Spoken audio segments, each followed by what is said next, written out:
Assalamualaikum warahmatullahi wabarakatuh. Perkenalkan, kami dari kelompok 7 Ilmu Pendidikan Islam yang beranggotakan Nida Zakiyati Rofiah, Siti Mulyaningsih, dan Wita Pitaloka akan memaparkan materi tentang media pendidikan Islam. Materi yang pertama akan disampaikan oleh Saudari Wita Pitaloka. Yang pertama adalah pengertian media pendidikan Islam. Media berasal dari bahasa Latin medius, berarti tengah, perantara, atau pengantar. Para ahli mengemukakan pengertian media pendidikan sebagai berikut. Yang pertama, menurut Gagne, media adalah alat atau komponen yang dapat memacu proses belajar siswa. Menurut Briggs, media adalah alat fisik untuk menyajikan pesan yang digunakan untuk perangsang siswa agar mau belajar. Menurut Fleming, media adalah alat yang ikut campur untuk mendamaikan kedua belah pihak.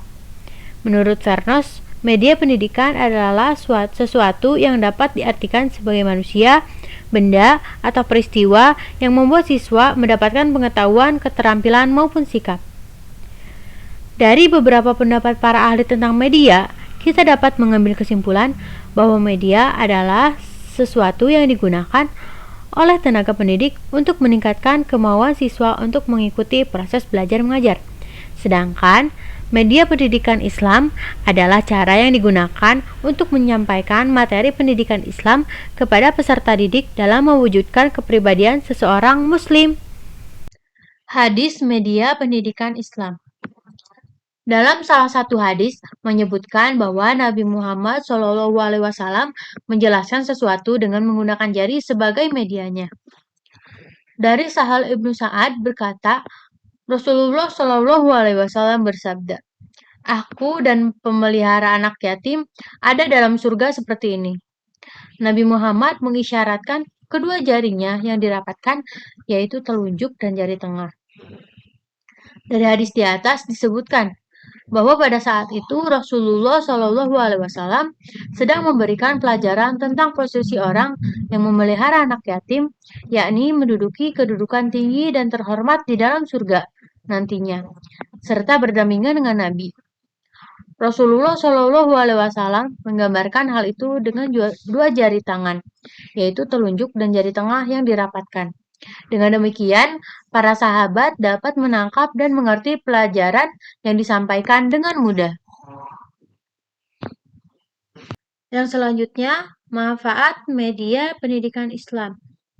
Manfaat penggunaan media proses pendidikan Islam. Yang pertama, memperjelas penyampaian pesan atau informasi. Yang kedua, meningkatkan perhatian peserta didik untuk meningkatkan motivasi belajar. Yang ketiga, mengatasi terbatasnya indera, ruang, dan waktu.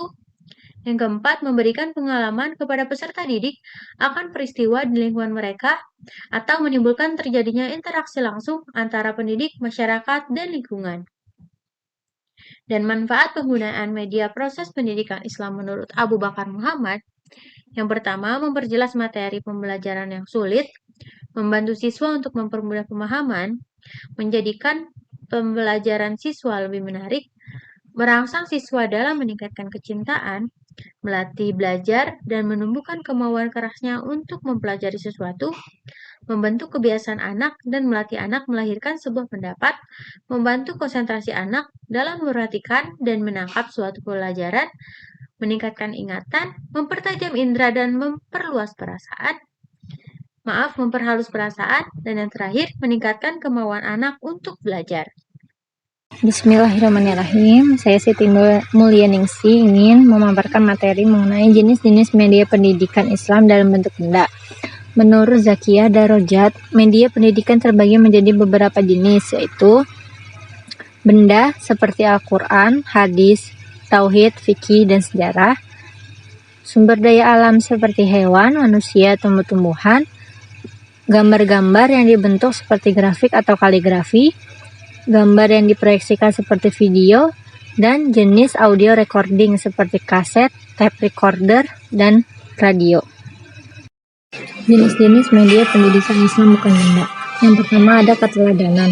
Allah telah mengatur Muhammad untuk dijadikan sebagai suri tauladan bagi umat manusia. Maka begitu pula dengan pendidikan Islam yang pada hakikatnya menjunjung tinggi misi rahmatan lil alamin, yaitu mengajar manusia agar tunduk dan mengikuti aturan serta hukum Allah. Misi ini kemudian ditampilkan dalam pendidikan Islam dengan membentuk kepribadian peserta didik yang mempunyai tajwid, kreatif, beramal soleh, dan mempunyai moral yang tinggi. Al-Ghazali juga menjelaskan ada beberapa sifat penting yang harus dimiliki oleh seorang guru, yaitu amanah dan tekun bekerja, lemah lembut dan penyayang, memahami dan senantiasa berlapang dada, tidak rakus pada materi namun berpengetahuan luas, istiqomah dan menjunjung tinggi prinsip. Yang kedua ada perintah dan larangan. Perintah dalam pendidikan Islam adalah berupa anjuran, pembiasaan dan peraturan umum yang harus ditaati oleh seluruh peserta didik. Hal-hal yang harus diperhatikan dalam memberikan perintah adalah: yang pertama, jangan memerintah bila tidak perlu. Perintah ditetapkan dengan niat dan hati yang baik. Jangan memerintah apabila perintah pertama belum dilaksanakan. Selanjutnya ada ganjaran. Ganjaran atau hadiah adalah sebuah pemberian yang menyenangkan bagi peserta didik yang memiliki prestasi dalam belajar dan sikap. Ganjaran yang dapat diberikan oleh seorang guru terhadap muridnya berupa: yang pertama, mengangguk-anggukkan kepala, tanda ia senang terhadap jawaban yang diberikan si anak. Yang kedua, ada memberikan kata-kata pujian atau yang mengembirakan. Yang ketiga, ada memberikan hadiah berupa benda-benda yang berharga. Yang terakhir ada hukuman. Hukuman merupakan sesuatu yang diberikan kepada si anak yang melakukan pelanggaran sebagai bentuk antisipasi agar pelanggaran tersebut tidak diulangi. Ada dua tipe hukuman, yakni hukuman yang dilakukan karena ada pelanggaran dan hukuman yang dilakukan agar mengantisipasi agar tidak terjadi pelanggaran. Ciri-ciri hukuman dalam ranah pendidikan menurut Asma Hasan Fahmi adalah: yang pertama, agar si anak memperoleh perbaikan dan pengarahan. Yang kedua, agar si anak mendapatkan kesempatan untuk Selanjutnya yaitu fungsi media pendidikan agama Islam. Fungsi media pendidikan adalah menciptakan interaksi langsung dan tak langsung antara sumber pesan, guru, media, dan siswa untuk membantu mengatasi berbagai hambatan-hambatan dalam proses belajar mengajar, sehingga proses komunikasi akan berhasil. Ada beberapa faktor yang menghambat atau penghalang proses komunikasi sehingga proses komunikasi berlangsung tidak efektif dan efisien, yaitu hambatan psikologis seperti minat, sikap, pendapat, kepercayaan, inteligensi, pengetahuan, dan tambahan fisik seperti kelelahan, sakit, keterbatasan daya indera, dan cacat tubuh. Kedua, hambatan kartular seperti perbedaan adat istiadat, norma-norma sosial, kepercayaan, dan nilai panutan. 3. Hambatan lingkungan, yaitu hambatan yang ditimbulkan situasi dan kondisi keadaan sekitar. Secara umum, media pendidikan mempunyai kegunaan-kegunaan sebagai berikut. A. Mengatasi keterbatasan ruang waktu dan daya indera seperti objek yang terlalu besar, objek yang kecil, gerak terlalu lambat atau cepat, kejadian atau peristiwa yang terjadi di masa lalu, objek terlalu kompleks, konsep terlalu luas. Mengatasi sikap pasif anak didik. Dalam hal ini media pendidikan berguna sebagai berikut. 1. Menimbulkan kegairahan belajar. 2. Memungkinkan interaksi lebih langsung antara anak didik dengan lingkungan dan kenyataan. 3. Memungkinkan anak belajar sendiri-sendiri menurut kemampuan dan minatnya. Mengatasi perbedaan keadaan antara sifat guru dan siswa dan perbedaan lingkungan pengalaman antara guru dan siswa, yaitu 1. Memberikan rangsangan yang sama. 2. Persamaan pengalaman. 3. Menimbulkan persepsi yang sama. Bentuk-bentuk dan jenis-jenis media pendidikan Islam, yaitu ada bahan bacaan atau bahan cetakan.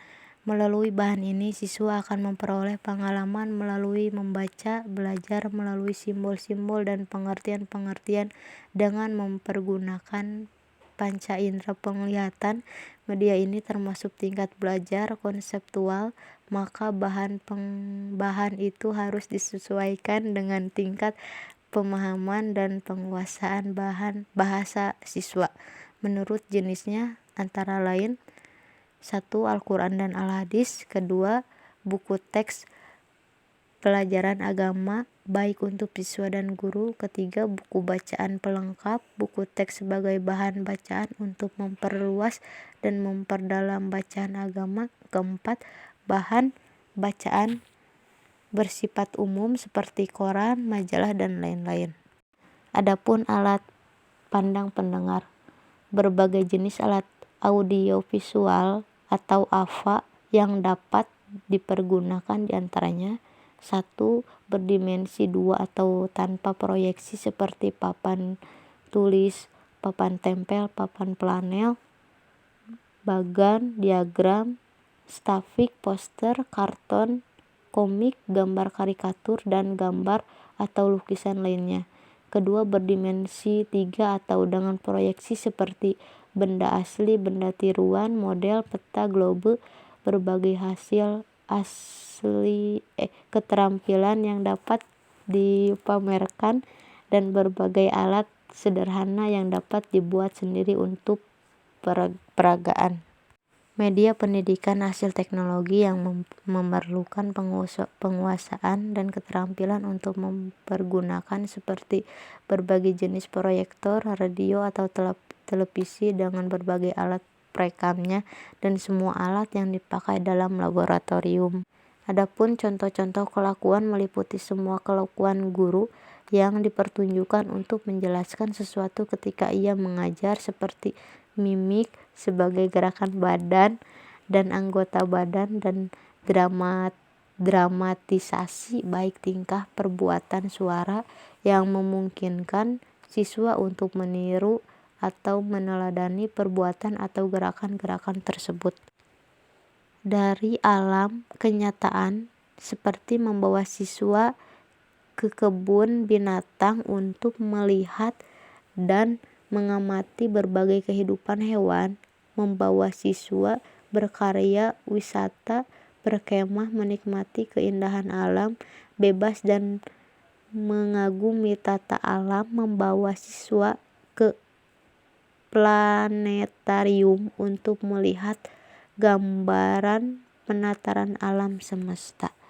Cukup sekian dari kelompok kami. Mohon maaf bila banyak kesalahan. Wassalamualaikum warahmatullahi wabarakatuh.